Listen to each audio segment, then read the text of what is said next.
Advertising strategy and the determinant of the profitability. तो advertising strategy क्या है, उसमें प्रॉफिटेबिलिटी का क्या रोल है।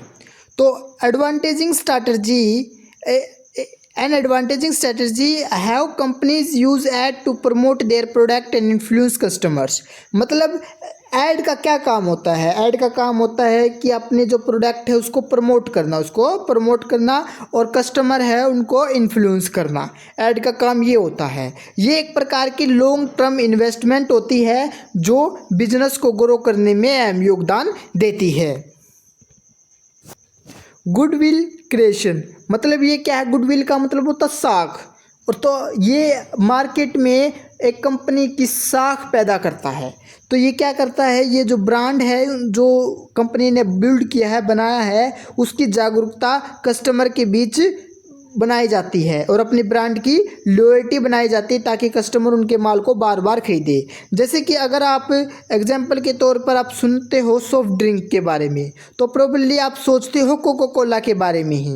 तो क्यों सोचते हो, क्योंकि उन्होंने अपनी ऐड को बहुत ही स्ट्रॉन्ग तरीके से आपके सामने पब्लिश किया है, जिससे आपको स्ट्रिक्ट एकदम कोको कोला ही ध्यान में आता है। Demand boost, ads make people want to buy more. इससे क्या होता है, एड से लोग ज़्यादा से ज़्यादा चीज़ें खरीदना चाहते हैं। शिफ्टिंग द डिमांड करो आउटवर्ड, और उनकी जो डिमांड करो है वो भी बढ़ती है। और more demand means companies can produce a large scale, और ज़्यादा से ज़्यादा डिमांड होगी तो कंपनी क्या करेगी, लार्ज स्केल में प्रोडक्शन करेगी, जिससे क्या होगा, उनका रिडक्शन कॉस्ट कम लगेगी, क्योंकि इकोनॉमिक ऑफ स्केल मतलब उनका जो मार्केट में उनकी अपॉर्चुनिटी और ज़्यादा बढ़ जाएगी। हाउ डज इफेक्टिंग एडवर्ट, क्या क्या प्रॉफिटेबिलिटी को कैसे इफेक्ट करेगा ऐड देना कंपनी के लिए। प्रॉफिटेबिलिटी का मतलब होता है कि कंपनी जो अपने कॉस्ट पूरे कर ले, साथ में जो उससे भी ज़्यादा रुपया कमाए, तो वही प्रॉफिटेबिलिटी का उदाहरण है। प्रॉफिटेबिलिटी को बढ़ाने का काम करती है ये। कैसे, क्योंकि ये ब्रांड लॉयल्टी और प्रीमियम प्राइसिंग को एक निश्चित रख देती है। Ads make product look unique, ad से प्रोडक्ट क्या होता है, यूनिक लगने लग जाता है और मोर वैल्यूएबल, बहुत कीमती लगने लग जाता है।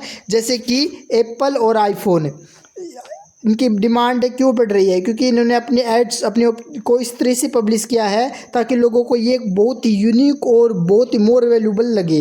This allow companies to charge higher price. इससे क्या करती है कंपनी, ज़्यादा से ज़्यादा प्राइस चार्ज करती है, जितनी उसकी बनाने में कॉस्ट लगी है उससे भी बहुत ज़्यादा प्राइस लेने लग जाती है। और क्या होता है, इससे कंपनी का प्रॉफिट बढ़ जाता है। एग्जाम्पल के तौर पर देख सकते हैं नाइकी और गोची। ये क्या है, गोची एक लग्जरी ब्रांड है। ये क्या है, इन्होंने अपनी एक्सपेंसिव प्राइस पे ये बेची जाती है, क्योंकि किसके बल पर, अपनी एड्स के बल पर। बैरियर टू एंट्री, मतलब क्या करते हैं कि अगर कोई नया कॉम्पिटिटर है उसको ब्लॉक करने का काम करती है जब ऐड के ऊपर हम अपनी कंपनी के लिए स्पेंड करते हैं। तो ये स्ट्रॉन्ग एक ब्रांड लॉयल्टी बना देती है, जिससे न्यू कॉम्पिटिटर को मार्केट में एंटर करना कठिन हो जाता है। जैसे कि पेप्सी और कोको कोला ने बहुत सारे बिलियंस में ऐड के ऊपर स्पेंड किए हैं, जिससे नई जो सोडा ब्रांड्स हैं उनको कम्पीट करना बहुत ही मुश्किल हो जाता है।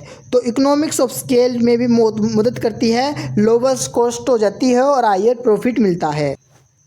वैन एड्स इंक्रीज सेल्स, मतलब एड से क्या होगी, सेल से हमारे प्रोडक्ट ज़्यादा से ज़्यादा बिकेंगे। Companies can produce large quantity, companies बड़ी मात्रा में प्रोड्यूस करेगी और जिससे क्या होगा, कम हो जाएगी, पर यूनिट कॉस्ट कम हो जाएगी। एक detergent brand that advertise heavy will sell more, जो एक डिटर्जेंट ब्रांड है वो ज़्यादा से ज़्यादा अपने ऐड के थ्रू बेच सकता है। जैसे कि निर्मला की थी, तो हर घर की पहचान निर्मला सूत्र आया था, उससे डिटर्जेंट क्या हुआ, उसकी ऐड से वो बहुत ज़्यादा बिकने लगा। तो lowering production cost per unit, और उनकी कॉस्ट कम होती है और ज़्यादा से ज़्यादा फ़ायदा होता है। Key models linking to ad profitability के साथ कैसे मॉडल लिंक्स है, जैसे कि डॉर्फेनस्टाइनर मॉडल क्या कहता है कि ये मॉडल हेल्प करता है डिसाइड करने में कितना ज़्यादा ऐड के ऊपर हमने स्पेंड करना चाहिए, जिससे हमारी डिमांड और प्राइसिंग का एक बैलेंस बन जाए। जैसे कि एक फॉर्मूला दिया था, ad spending by revenue is equal to ad elasticity by price elasticity. तो इसमें क्या किया गया। ऐड इलास्टिसिटी का मतलब है कि हाउ मच सेल इंक्रीज, कितनी सेल को बढ़ाया जाए व्हेन एड्स आर यूज्ड, जब हम एड्स का यूज़ करें। एग्जांपल के तौर पर ads for new smartphone can boost sale. अगर न्यू स्मार्टफोन्स है, मोटो है, सैमसंग है, इनकी अगर एड्स ज़्यादा से ज़्यादा देखने को मिलती है, हर जगह में चीज़ देखने को मिलती है, तो लोग इसकी तरफ ही खींचे चले आते हैं, सोचते हैं कि ये ही ब्रांड बेस्ट है, तो उसी को खरीदते हैं। तो इस प्रकार की एक लचीलता देखने को मिलती है, परिवर्तन देखने को मिलता है ऐड के थ्रू सेल्स में। प्राइस इलास्टिसिटी मतलब how sensitive customers to price change, मतलब क्या होता है कि ऐड आएंगी, ऐड अगर देखो क्या कम करेगी, अगर एड्स में दिखाया गया है कि ओनली 15 रुपीज़ में और वो मिल रही 20 में थी, अब 15 में हो गई, तो जो सेंसिटिव कस्टमर हैं वो उसकी तरफ खींचे चले जाएंगे। सेंसिटिव कस्टमर ऐसे कस्टमर होते हैं जिन्हें बनाए रखना वैसे बहुत कठिन होता है, क्योंकि ये थोड़ा बहुत भी प्राइस ऊपर नीचे हुआ तो बहुत इमोशनल होते हैं, ये दूसरे ब्रांड में घुस जाते हैं, उस ब्रांड की तरफ नहीं देखते। अगर प्राइस वापस ही उसमें आएगा तो उस प्राइस उसमें आ जाएंगे। तो ये जो एड्स रिड्यूस करना है प्राइस सेंसिटिव को, जैसे कि Rolex watch, companies can charge more, और अच्छे से अच्छे कंपनीज चार्ज कर सकती है ज़्यादा से ज़्यादा प्रोडक्ट बेच के, प्राइस को अच्छे से एडजस्ट करके। सेमलेंसी मॉडल तो क्या है, सेमलेंसी मॉडल क्या कहता है कि advertising is more effective if competitor do not react. अगर कंपटीटर भी एड्स नहीं कर रहा और आप ऐड कर रहे हो तो आप ज़्यादा इफेक्टिवली होगे, लेकिन ये इतना ज़्यादा रियल एडवांटेज नहीं मिलेगा उनको जो कंपनीज, जिसमें मार्केट में बहुत सी कंपनीज उसी की ऐड कर रही है। जैसे टेलीकॉम, जियो भी कर रहा है, एयरटेल भी कर रहा है, वीआई भी कर रहा है, तो हर कंपनी अपनी ऐड करेगी, तो क्या करेगी, तो इतना ज़्यादा इफेक्ट रियल एडवांटेज नहीं मिलेगा ऐड का। लेकिन आप ही ऐड दे रहे हो तो आपकी तो छवि बनेगी मार्केट के अंदर। Empirical evidence, real world examples कौन कौन से हो सकते हैं। Consumer goods, ads increase profit industry like detergent, TV and snacks. मतलब क्या है कि जो कंज्यूम गुड्स को करते हैं, कंज्यूमर गुड्स लेते हैं, उनका प्रॉफिट इंडस्ट्री में बढ़ेगा ऐड के थ्रू। जो प्रोडक्ट होंगे जैसे कि डिटर्जेंट, टीवी, स्नैक्स, ये कॉन्सेंट्रेट मार्केट, इन इंडस्ट्री में क्या होगा कि बिग प्लेयर होंगे जैसे कि सॉफ्ट ड्रिंक, और ads help maintain high profit. Soft drink है, बार बार आते हैं, रेड बुल, बिजली जैसी चमका देती हैं, वे सब जो ब्रांड्स हैं ये क्या करेंगे, ये मार्केट को एक तरफ कॉन्सेंट्रेट कर लेते हैं, अपने आप में ही स्कूड लेते हैं, अपने आप को समा लेते हैं। Short term versus long term, ads can boost short term sales. देखो एड्स हैं, एकदम एड्स आई, ऐड से क्या होगा, लोग खींचे चले जाएंगे। जैसे कि एक स्पाइनर है, उसको हम घुमाते हैं, थोड़ी देर घूमते रहता है, तो उससे क्या होता है, लेकिन थोड़े टाइम पे वो वापिस शांत हो जाता है। इस तरीके से शॉर्ट टर्म में सेल्स तो बूस्ट होगी, परंतु क्या आपकी लॉन्ग टर्म में ये आपकी प्रॉफिटेबिलिटी को इंश्योर करता है क्या, नहीं, इस चीज़ को भी चेक करते रहना होगा। Criticism and risk of advertising, अब देखो क्या होता है, सिर्फ फ़ायदा ही नहीं होता है, एडवर्टाइजिंग से नुकसान हो जाता है। क्यों? क्योंकि अगर हमने ज़्यादा से ज़्यादा ऐड के ऊपर स्पेंड कर दिया और उतनी ज़्यादा हमारी डिमांड नहीं हुई, हाई कॉस्ट करी लेकिन हमें उतना बेनिफिट नहीं मिलता, तो हमारी ऐड हमारे कंपनी के लिए घाटा सिद्ध हो सकता है, हमारी कंपनी डूब भी सकती है, क्योंकि ज़्यादा से ज़्यादा हम रुपये उन पर लगा देंगे। देख सकते हैं, हमें एक एक्टर को हम हायर करते हैं तो एक की फ़ीस 3 से 4, 7 करोड़ इतनी होती है, तो कितना ज़्यादा ऐड के ऊपर खर्चा करना पड़ता है। इसके थ्रू क्या कर देगी, अपने पैसे को लॉस कर देगी। फैल्स प्रोमिस तो क्या है कि अगर मिसलीडिंग एड्स दे देंगे, जैसे कि आप वेट लूज़ कर लोगे, हमारे पिल्स खाएंगे, तो दवाई खाएंगे, कैप्सूल खाएंगे, कुछ भी खाएंगे, तो और अगर वो क्या करेगा, डैमेज कर देगा। अगर ऐसा नहीं हुआ तो कस्टमर के ट्रस्ट का आपके ऊपर, और ये आपके लॉन्ग टर्म सेल्स के लिए हार्मफुल होगा। मार्केट सैचुरेशन इन क्राउडेड इंडस्ट्रीज, मतलब भीड़ भड़ाकी जो इंडस्ट्री है, जैसे कि स्मार्टफोन आज के टाइम पे कितने आ गए, मोटो आ गया, सैमसंग आ गया है, एप्पल की हैं, और भी बहुत सारी, रियलमी है, वीवो है, बहुत सी कंपनी आ गई स्मार्टफोन की, जो क्या है इतना ज़्यादा फ़ायदा नहीं दे रहा, क्योंकि सभी फर्में ऐड दे रही हैं, भारी भरकम एक्टर्स को अपने अंदर ले रही हैं ताकि वो एड्स दें उनकी। तो क्या होता है कि इनको रियल एड्स नहीं मिलता, क्योंकि सबका एक तरफ का झुकाव सब तरफ बढ़ चुका है, एक तरफ नहीं हो पा रहा। तो इसका निष्कर्ष क्या निकाल सकते हैं कि जो ऐड है वो प्रॉफिटेबिलिटी को कैसे बूस्ट करती है। Building brand loyalty and allowing premium prices, brand की लॉयल्टी को बढ़ा देता है और प्रीमियम प्राइसिंग को अलो करता है। Creating entry barrier to block competitor, जो आपके कॉम्पिटिटर है उसको एंट्री नहीं करने देगा। Help companies lower cost through large scale production, बड़े स्केल पर प्रोडक्शन करके लोअर कॉस्ट में अपने कंज्यूमर तक पहुंचाकर बेनिफिट कमा सकती है। हालांकि जो ऐड देना है वो हमेशा सक्सेसफुल नहीं होता।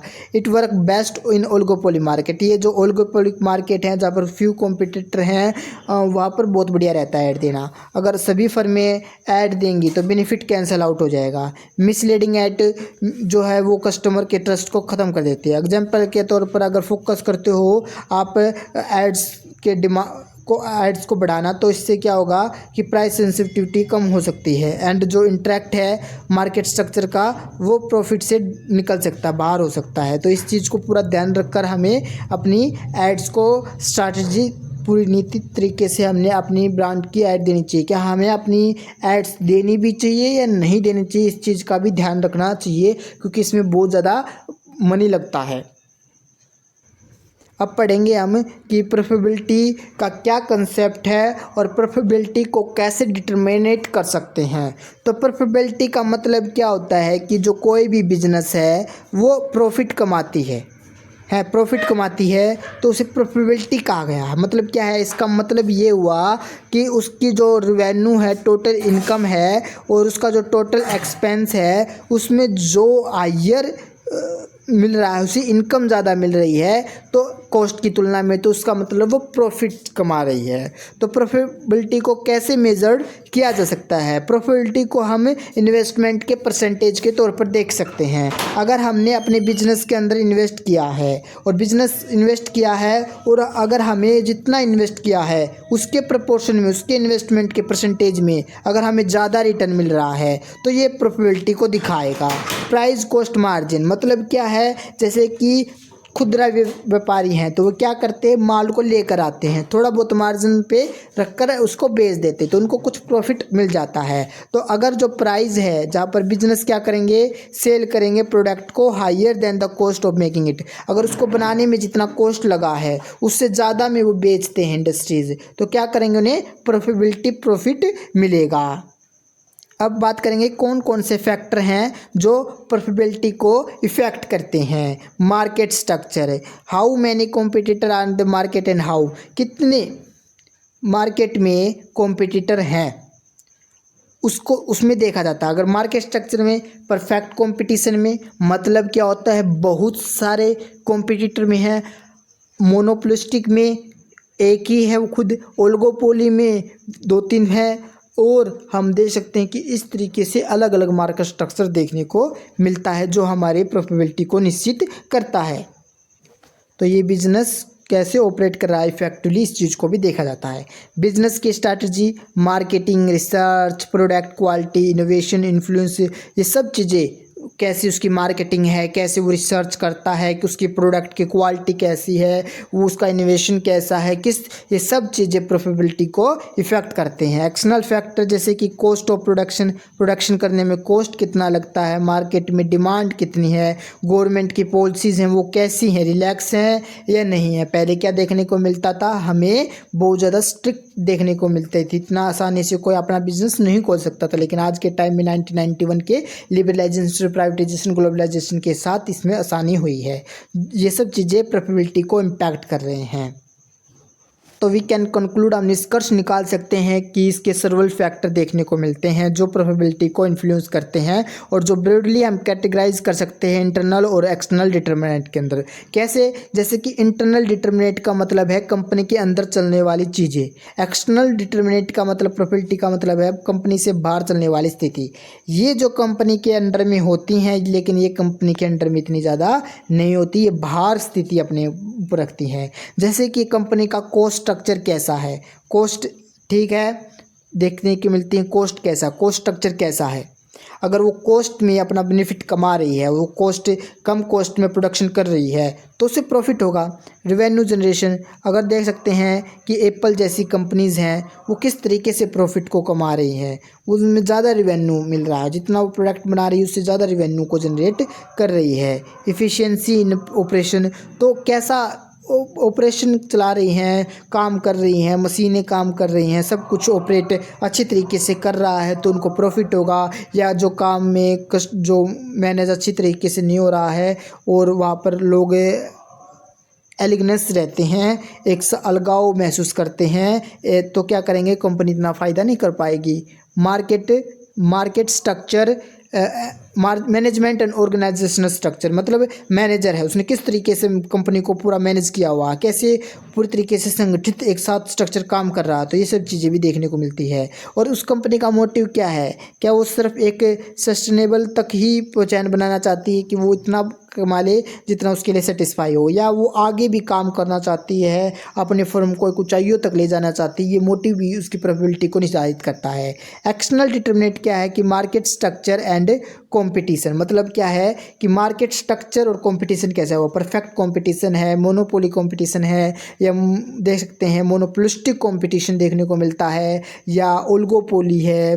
ये सब चीज़ें डिटरमाइन करती हैं एक्सटर्नल प्रॉफिटेबिलिटी को।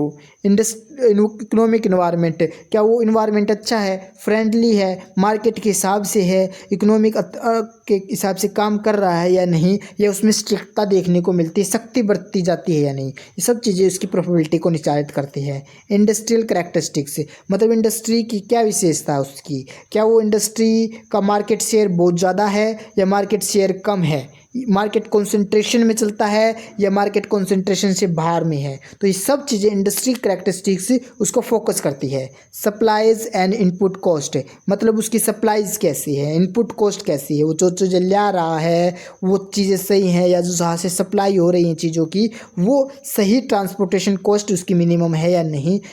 ये थोड़ा एक्सटर्नल थोड़ा इंटरनल भी जुड़ गया, लेकिन ट्रांसपोर्टेशन कॉस्ट का मतलब ये है कि जो भारी इंफ्रास्ट्रक्चर बनाया हुआ सरकार ने, हाँ, तो वो सस्ता पड़ रहा है या नहीं उसका सप्लाई कर रहा है। तो customer demand and preference, customer की डिमांड प्रेफरेंस के हिसाब से वो चीज़ें बनी हैं या नहीं। हो सकता है कि मार्केट में वो चीज़ें बना रहा हो लेकिन क्या कस्टमर कुछ और ही चाहता हो, तो क्या होता है ये भारी काम कर जाता है तो वो कंपनी घाटे में चली जाती है।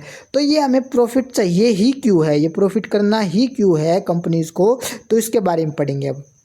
सबसे पहले रिस्क एंड अनसर्टेनिटी, मतलब क्या है, प्रॉफिट है उसे कंपनीज एक रिवॉर्ड के तौर पर लेती हैं। ये क्या काम करती हैं, ये आगे आने वाले प्राइस चेंज और कंपटीशन से बचाने का काम करती है। ये क्या करती है, रिस्क को कम कर देती है। इनोवेशन से क्या होता है कि शुकुम्पेल्टर ने, एक फेमस इकोनॉमिक्स थे, उन्होंने कहा था कि जो प्रॉफिट है वो क्या काम करता है, एक नए आइडिया और इनोवेशन में काम करता है बिजनेस। अब किसी बिजनेसमैन को कुछ प्रॉफिट हुआ तो जो प्रॉफिट हुआ वो नई कंपनीज में लगाएगा, नया इन्वेशन करेगा, कुछ ना कुछ बनाएगा, तो उस चीज़ में भी काम आता है। मोनोपोली पावर, मतलब क्या, अगर कंपनी डोमिनेट करेगी मार्केट में तो सीधी सी बात है उसका जो हायर प्राइस है वो हायर प्राइस रख सकता है और प्रॉफिट भी ज़्यादा होगा।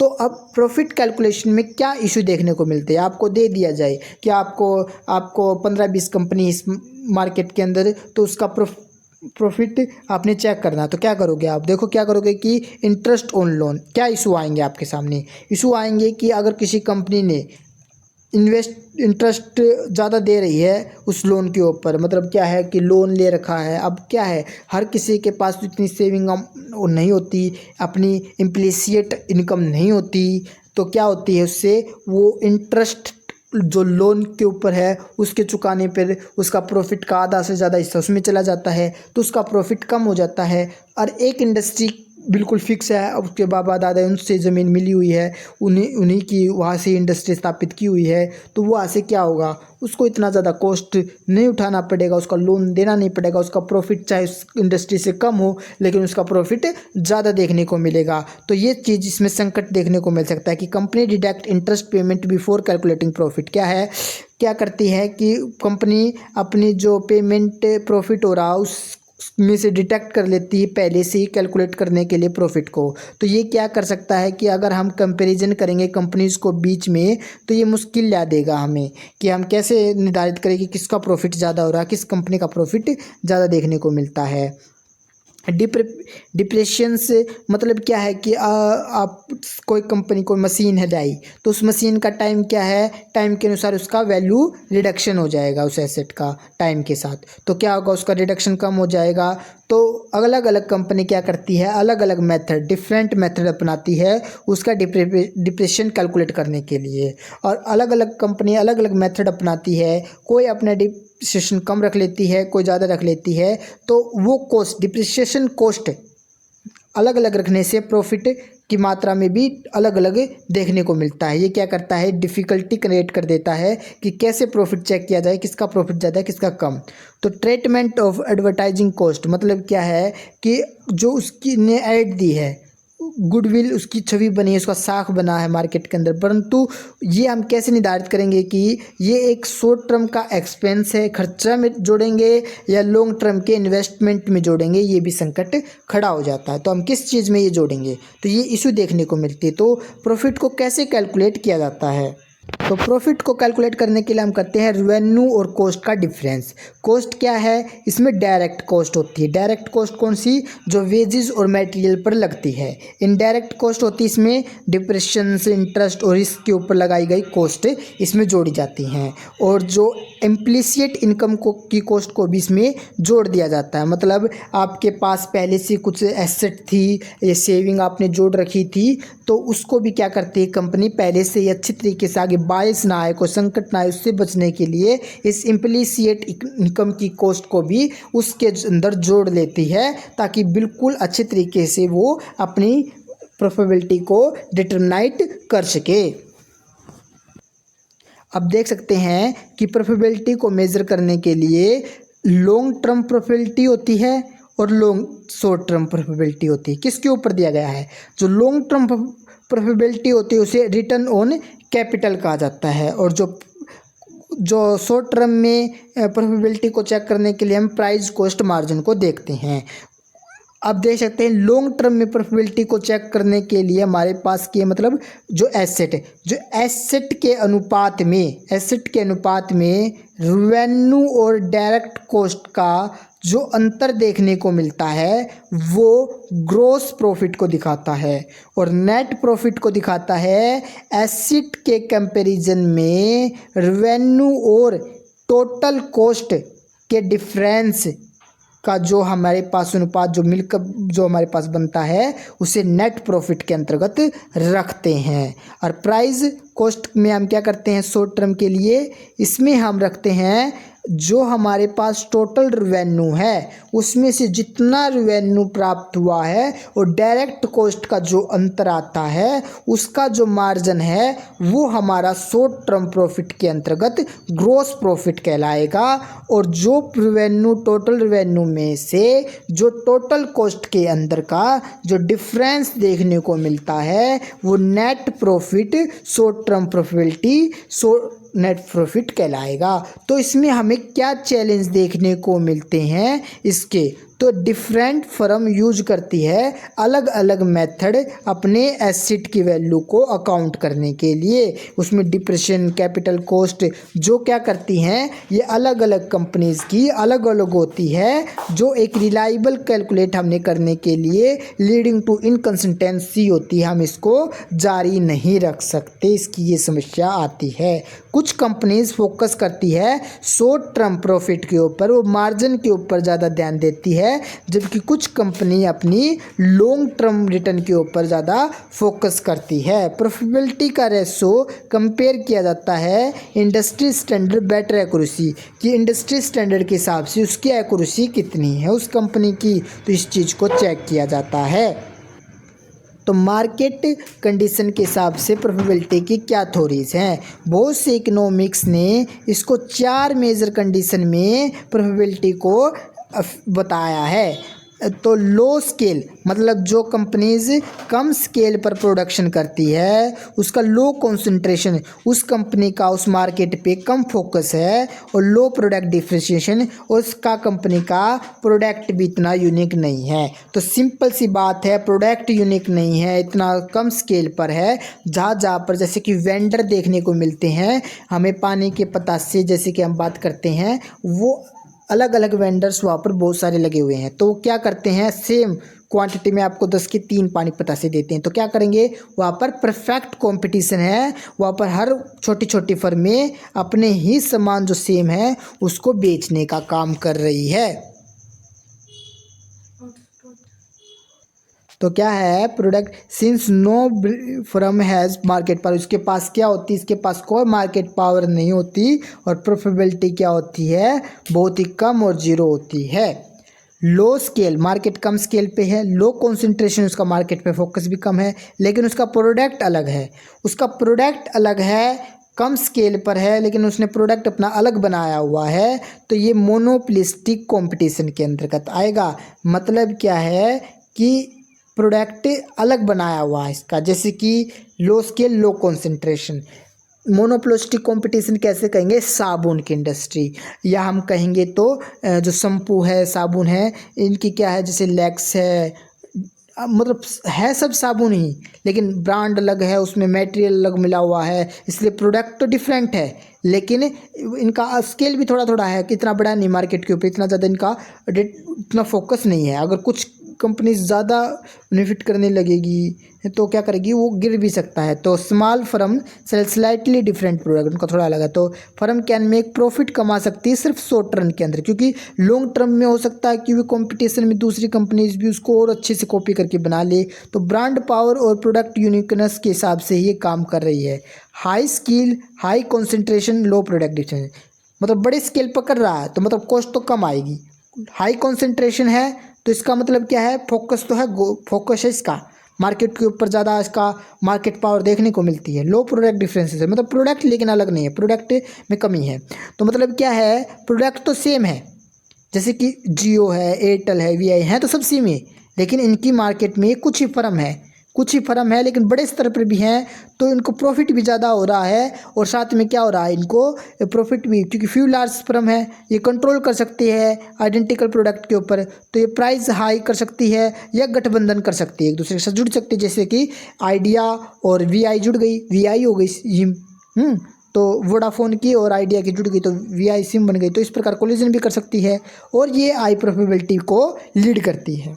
High scale high concentration high product differentiation, मतलब क्या है कि हाई स्केल है, मतलब बड़े स्केल पर किया जा रहा है तो इसका कॉस्ट तो कम होगा। हाई कॉन्सेंट्रेशन है, मतलब इसका फोकस क्या है, हाई कॉन्सेंट्रेशन इसका मतलब है कि इसका मार्केट पावर बहुत ज़्यादा है। हाई प्रोडक्ट डिफरेंशिएशन मतलब उसका प्रोडक्ट भी अलग है, मतलब बड़े स्तर पर कर रखी है प्रोडक्ट भी, तो मतलब ये सीधी सी बात है कि ये रिप्रेजेंट कर रहा है ओलिगोपोली को। एक प्रकार से हम कह सकें तो ये मोनोपोली को भी डिटरमाइंड कर रहा है। मोनोपोली भी इसी तरीके की होती है, इसमें कुछ लार्ज फर्म हो सकती हैं, अगर एक ही फर्म हुई तो वो मोनोपोली हो गई, अगर बहुत सारी फर्म हो गई तो, अगर 2-3 फर्में हो गई तो वो ओलिगोपोली के अंतर्गत आ गई। तो बट नो आइडेंटिकल प्रोडक्ट, मतलब लेकिन एक जैसा प्रोडक्ट सेम नहीं है। तो इस तरीके से फर्म यूज कर सकती है, ऐड का ब्रांड बना सकती है, यूनिक फीचर्स और मेंटेन कर सकती है हाई प्रॉफिटेबिलिटी को। तो क्या अदर फैक्टर जो इफेक्ट करते हैं प्रॉफिटेबिलिटी को, फर्म की ग्रोथ, अगर बड़ी फर्म होगी तो प्रॉफिटेबिलिटी भी ज़्यादा होगी, क्योंकि इकोनॉमिक्स ऑफ स्केल के कारण रैपिड ग्रोथ होगी और कॉस्ट भी कम होगी और प्रॉफिट भी कम हो जाएगा। तो क्या है, कैपिटल इन्वेस्टमेंट, फर्म इन्वेस्ट करेगी न्यू टेक्नोलॉजी में और बेटर इंफ्रास्ट्रक्चर में, और जो लॉन्ग टर्म प्रॉफिटेबिलिटी को की तरफ ले जाएगी। मार्केट कंडीशन, डिमांड, कंपटीशन और अवेलेबिलिटी ऑफ रॉ मटेरियल वो प्रॉफिटेबिलिटी को इम्पैक्ट करेगा। तो ऐड और ब्रांडिंग के द्वारा हम स्ट्रॉन्ग मार्केटिंग स्ट्रेटजी को यूज कर सकते हैं, जो हमारी हायर प्राइसिंग और हमें प्रॉफिट की तरफ ज़्यादा ले जा सकती हैं। तो क्या इसकी तरफ इम्पेरिशियल स्टडीज़ हुई हैं प्रॉफिटेबिलिटी को एनालाइज लेकर, तो बहुत सारी स्टडीज़ एनालाइज की गई हैं जो डिटरमाइन करती है फर्म की प्रॉफिटेबिलिटी को। ये जो स्टडीज़ हैं डिफरेंट मेथड हैं जो एग्जामिन करती हैं डिफरेंट टाइमिंग पीरियड को, इंडस्ट्री को, फर्म साइज को। जो की फाइंडिंग और की रिसर्च स्टडीज़ है वो देख सकते हैं। बेन की स्टडीज़ 1951 की, बेन ने जो मार्केट कंसंट्रेशन है उस जैसे few large firm dominating on industry, इस चीज़ के बारे में बात की जो प्रोफिटेबिलिटी को दिखा रहा है। He found that industry with high concentration, इसने सीधी सी बात कही गई है अगर फ्यू लार्ज फर्म है तो उनकी हाई कॉन्सेंट्रेशन होगी और हायर प्रॉफिट होगा। अब देखो इसने क्या स्टडी की है, सेकवार्डमैन स्टडी 1955-54। तो ही एनालाइज्ड 64 इंडस्ट्रीज, इसने 68 इंडस्ट्रीज़ का एनालाइज किया था यूएसए और कनाडा में, जो इसने पॉजिटिव लिंक पाया कंसंट्रेशन और प्रोबेबिलिटी के बीच में। स्टाइगलर स्टडी की थी, स्टाइगलर ने चेंज किया बेन फाइंडिंग को, उसने आर्ग्यू किया फर्म की size not market concentration in full probability, जो सिर्फ ये प्रोबेबिलिटी को ही इन्फ्लुएंस नहीं करेगा। तो इसने क्या किया, बेन की जो फाइंडिंग थी उसके ऊपर अपना ही आर्ग्यू दिया। इसने पाया कि जो स्मॉल फर्म है वो भी लोअर प्रॉफिट को दिखा रही है, परंतु वे higher salaries to their owner, वो हायर सैलरी कर रही है, ओनर मालिक को ज़्यादा सैलरी दे रही है। तो माइकल मैन स्टडी 1954, उसने बेन के आइडिया को सपोर्ट किया था और large firm with higher concentration और हायर प्रोबेबिलिटी की बात की। हेल एंड विल स्टडीज़, ये शिफ्ट किया गया फोकस और market concentration to market size factor के ऊपर, और उसने फाइंड प्राप्त किया बिगर फर्म मोर प्रोबेबिलिटी को दिखाती है स्मॉलर वन के। कोलिन्स और प्रिस्टन स्टडी ने भी स्टडी की जो स्टडी दिखाया कि मार्केट कॉन्सेंट्रेशन और प्राइस कॉस्ट मार्जिन में किस तरीके से यूएसए इंडस्ट्री में प्रॉफिट को कमाया जा रहा है। और ये कॉन्सेंट्रेशन और प्रोबेबिलिटी दिखाती है कि 50 से 80% के बीच और 80% के बीच कैसे डिस्पेयर देखने को मिलता है। यूके की स्टडी के हिसाब से विसिंग और वेहेंटेन स्टडी ने फर्म यूके और की पास्ट प्रोबेबिलिटी को इन्फ्लुएंस किया और फ्यूचर प्रोबेबिलिटी को इन्फ्लुएंस किया। फास्ट ग्रोइंग फर्म जो टेंड कर रही है मोर प्रोबेबिलिटी को, हालांकि ये क्लियर नहीं है कि साइज और प्रोबेबिलिटी के बीच में क्लियर रिलेशन क्या देखने को प्राप्त करता है। स्मॉल्स और स्मिथ की स्टडी ने पाया कि साइज और प्रोबेबिलिटी जो वीकली रिलेटेड है यूके इंडस्ट्री में। तो अलग अलग इंडस्ट्री में अलग अलग मैथडोलॉजी देखने को मिलती है। तो अब मैथडोलॉजी पढ़ेंगे यहाँ प्रोबेबिलिटी स्टडी का। मोस्ट रिसर्च और प्रोबेबिलिटी ने यूज किया मल्टीपल रिग्रेशन मॉडल, जो स्टैटिस्टिक टेक्निक का यूज करता है। ये मॉडल कंसिडर करता है कि प्रोबेबिलिटी एक डिपेंडेंट वेरिएबल की तरह इन्फ्लुएंस कर रही है, जो मार्केट स्ट्रक्चर और अदर फैक्टर को इन्फ्लुएंस करने का काम कर रही है। तो हालांकि जो प्रोबेबिलिटी है आल्सो इफेक्ट करती है मार्केट स्ट्रक्चर को भी। तो कैसे देखने को मिलता है, ये प्रॉफिट जो फर्म ग्रो करेगी डोमिनेट करेगी मार्केट पे। दिस टू वे रिलेशनशिप देखने को मिलता है प्रोबेबिलिटी और मार्केट स्ट्रक्चर के ऊपर कि मार्केट स्ट्रक्चर कैसा होगा, perfect competition, monopolistic competition, oligopoly या अदर टाइप का। जो बेटर स्टडीज करेंगे सिम्युलेटरी इक्वेशन मॉडल को, मतलब एक साथ जो चलने वाली चीज़ें हैं उनके बारे में भी बताया गया है। जो एडवांस स्टैटिस्टिक मॉडल का भी इसमें यूज किया गया है। तो इस तरीके से हम कंक्लूड निकाल सकते हैं इस चैप्टर का कि जो प्रोबेबिलिटी के इशू है उसको भी चेक करता है और ये कवर करता है कंसेप्ट, मेजरमेंट और थ्योरेटिकल बैकग्राउंड और इम्पेरिकल अप्रोच। इसका जो गोल है वो बेसिक अंडरस्टैंडिंग समझाना और एक्सप्लोर करना है कि प्रोबेबिलिटी को इंडस्ट्रीज के अंदर कैसे बनाया जा सकता है। Thanks for watchings and